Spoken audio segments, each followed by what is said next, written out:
লটকন এক সময়ের বন জঙ্গলের জংলি ফল, যা এখন পরিণত হয়েছে বাংলাদেশের আঙুরে। টক মিষ্টি স্বাদের এই ফলটি বর্তমানে বাংলাদেশে খুবই জনপ্রিয়।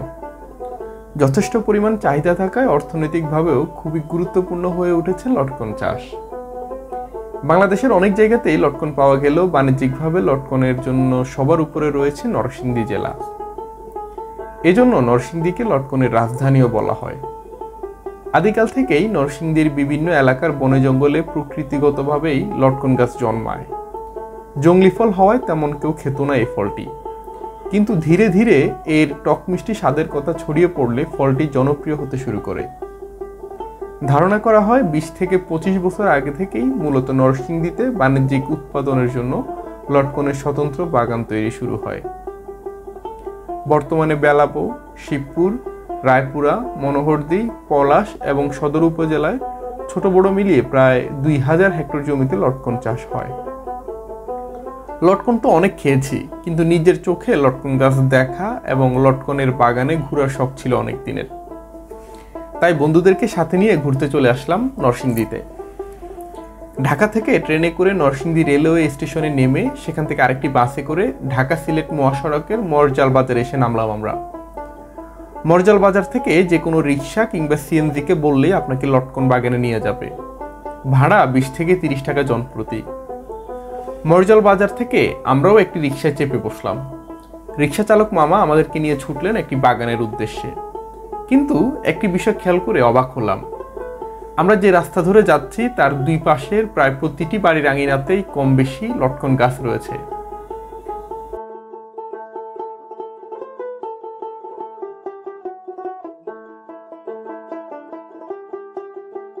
মোটামুটি 10 থেকে 15 মিনিট পরে আমাদের রিক্সা এসে থামলো একটি বাগানের সামনে। আমরা বাগানে ঢুকেই প্রথমে খুঁজতে থাকলাম বাগানের মালিককে। তারপর তার থেকে অনুমতি নিয়ে পুরো বাগান ঘুরতে থাকলাম।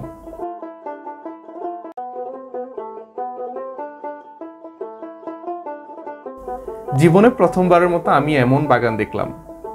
প্রতিটি গাছের গোড়া থেকে শুরু করে প্রত্যেকটা ডালে থোকায় থোকায় শুধু লটকন আর লটকন।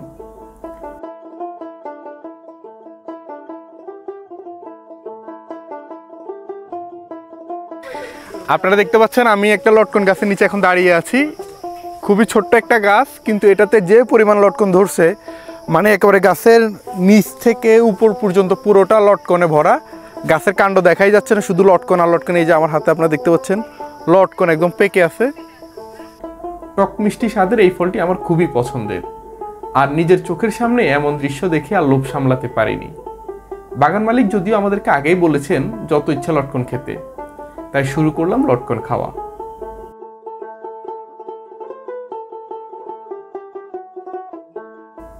লটকন সাধারণত বর্ষাকালে পাকে। জুন এবং জুলাই মাসে সবচেয়ে বেশি লটকন সংগ্রহ করা হয় বিক্রির জন্য। প্রতিদিন সকালেই বাগানগুলোতে পাইকাররা এসে লটকন সংগ্রহ করে নিয়ে যায়।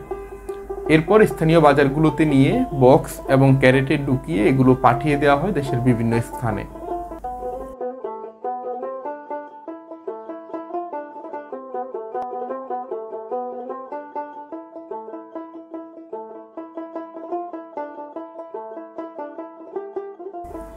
ঢাকা থেকে যোগাযোগ ব্যবস্থা ভালো এবং অল্প দূরত্ব হওয়ায় খুব সহজেই নরসিংদী আসা যায়। সকাল থেকে দুপুর পর্যন্ত আমরা আরও কয়েকটি বাগান ঘুরে এরপর আবার মরজাল বাজারে ফেরত আসি। তারপর সেখানেই দুপুরের খাবার খেয়ে আমরা আবার সরাসরি ঢাকার বাসে উঠে পড়ি।